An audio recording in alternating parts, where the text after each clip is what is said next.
ये है दुनिया का सबसे छोटा देश। आपको सिर्फ ये दो पिलर जैसे दिख रहे होंगे, लेकिन ये एक देश है। ये देश इतना छोटा है कि इसे गूगल मैप पर सर्च कर पाना बहुत ही मुश्किल है। इस देश के पास अपना राष्ट्रीय झंडा है, राष्ट्रीय गान है और अपनी खुद की करेंसी भी है। और हाँ, इसके अपने पासपोर्ट और टिकट भी है।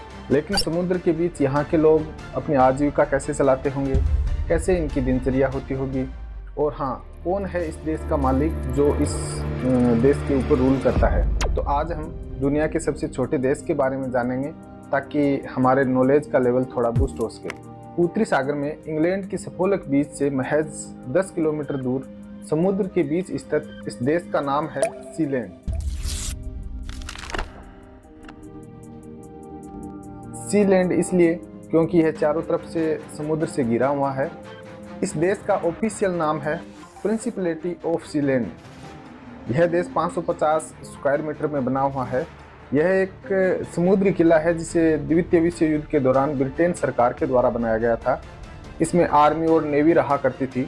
द्वितीय विश्व युद्ध के बाद में ब्रिटिश सेना के द्वारा इस किले को खाली कर दिया गया, क्योंकि यह एक अंतर्राष्ट्रीय जल में अवैध निर्माण कार्य था। अंतर्राष्ट्रीय कानून का पालन करने के लिए इसे नष्ट कर दिया जाना चाहिए था, लेकिन इस किले को छोड़कर सभी अन्य किलों को ध्वस्त कर दिया गया। तब से ही इस किले पर अलग अलग लोगों का कब्जा रहा है। इस समुद्री किले से एक देश बनने की शुरुआत होती है साल 1965 से।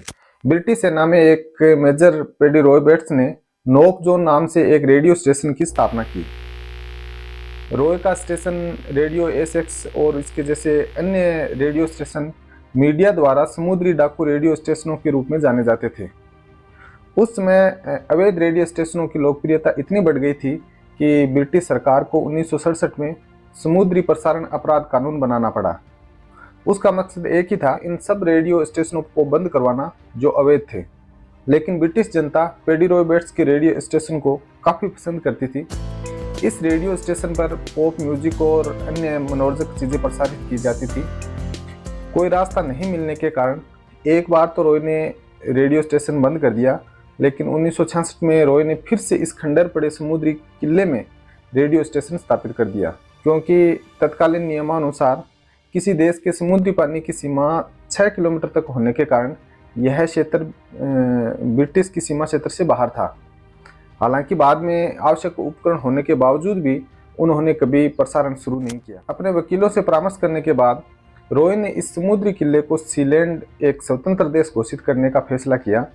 2 सितंबर 1967 को अपनी पत्नी जॉन के जन्मदिन पर परिवार और दोस्तों के साथ रॉय ने सीलैंड देश की घोषणा की। इस दौरान सीलैंड के अलग झंडे को भी जारी किया गया। रॉय ने अपनी पत्नी के जन्मदिन पर तोहफे में अलग देश बना लिया।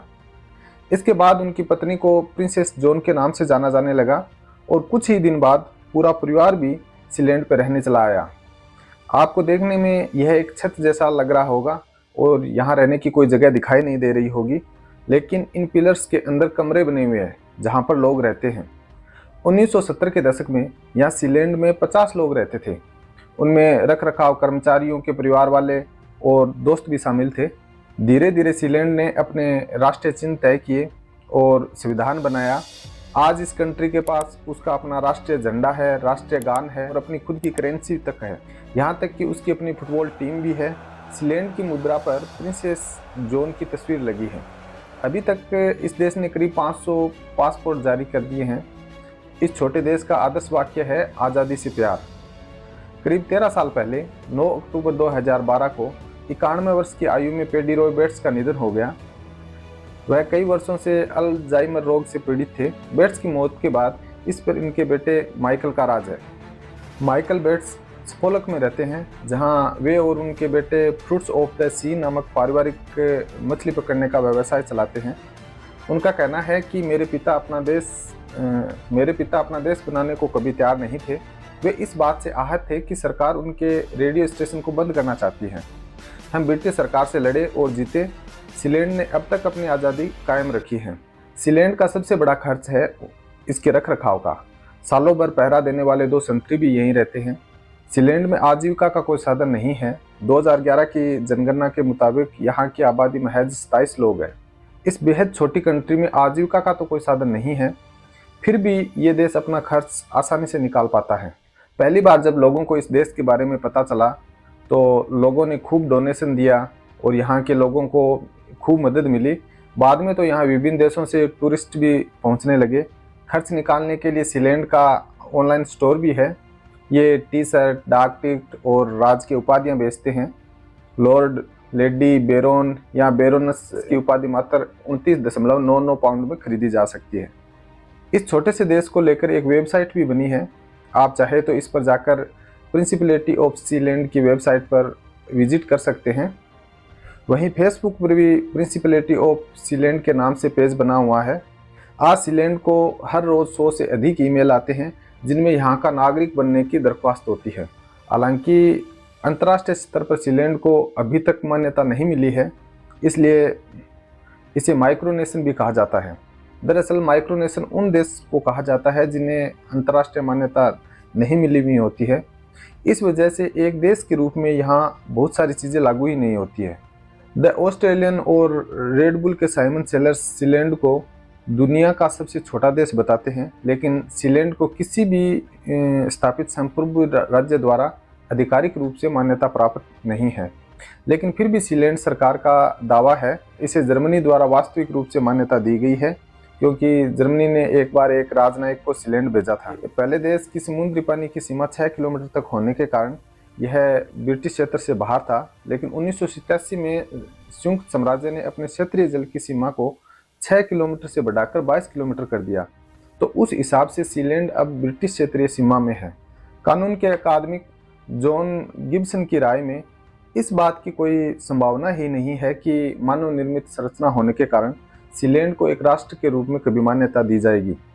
अगर हम अंतर्राष्ट्रीय स्तर पर मान्यता प्राप्त सबसे छोटे देश की बात करें तो वो है वेटिकन सिटी। और इसी कारण अगर आप गूगल पर दुनिया का सबसे छोटा देश सर्च करोगे तो आपको सीलैंड नहीं बल्कि वेटिकन सिटी का नाम शो होगा, क्योंकि वेटिकन सिटी अंतर्राष्ट्रीय मान्यता प्राप्त सबसे छोटा देश है। यह देश इटली की राजधानी रोम के बीचों बीच बसा हुआ है। यह देश पहले इटली के अधीन था, लेकिन 1929 में यह आज़ाद हो गया। यह देश भी इतना छोटा है कि आप 20 मिनट में इसके एक कोने से दूसरे कोने तक पैदल जा सकते हैं। इसके बावजूद इसको अंतर्राष्ट्रीय मान्यता प्राप्त है। दरअसल इस देश की पूरी सीमा करीबन 2 किलोमीटर है। 0.44 वर्ग किलोमीटर क्षेत्र वाले इस देश की आबादी मात्र 800 लोग हैं। यहाँ इटालियन भाषा बोली जाती है। करेंसी के तौर पर यहाँ यूरो चलता है। इस देश के अन्य सिक्के और अपना डाक विभाग है। ईसाई समुदाय के प्रसिद्ध Roman Catholic church Saint Peter Basilica ये दुनिया का सबसे बड़ा कैथोलिक चर्च है। इसके यहाँ होने और धर्मगुरु पोप की वजह से ये देश पूरी दुनिया में प्रसिद्ध है। आधिकारिक तौर पर कुल 195 देश हैं। इनमें से 193 यूनाइटेड नेशन के सदस्य हैं और इन्हें ही वास्तव में देशों की गिनती में रखा जाता है। इसके अलावा वेटिकन सिटी तथा स्टेट ऑफ पैलेस्टाइन 2 ऐसे देश हैं जो यूनाइटेड नेशन के सदस्य नहीं है। वैसे दुनिया में कुल 247 देश हैं। अगर आपको हमारी ये जानकारी अच्छी लगी हो तो वीडियो को ज़रूर लाइक कर दें। आपका बहुत बहुत धन्यवाद।